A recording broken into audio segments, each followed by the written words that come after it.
Welcome to Not Milk Never Milk. Subscribe if you're lactose intolerant. You start by ensuring both your phone and client device are ready. Make sure the phone has sufficient battery and a high-performance power plan so the radio stays active. Once done, update the phone OS and any modem firmware to remove known disconnect bugs.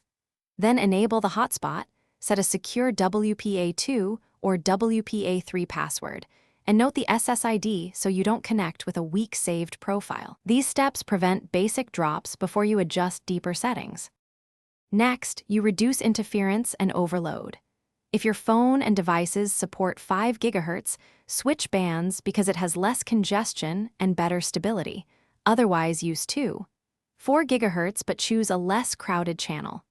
Make the channel fixed rather than auto so the radio stops hopping. Also limit simultaneous clients and temporarily disable background sync apps on connected devices to reduce bursts of traffic that can trigger timeouts. To finish, lock the configuration so it persists.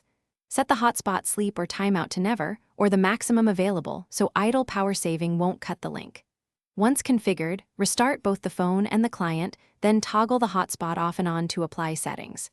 If you still see disconnects, check system or carrier logs for errors, reset network settings on the phone, and test with a different client to isolate the issue.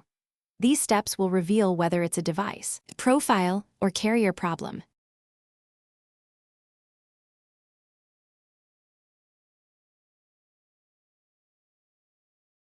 Thanks for watching. If this was helpful, leave a like and consider subscribing. See you next time.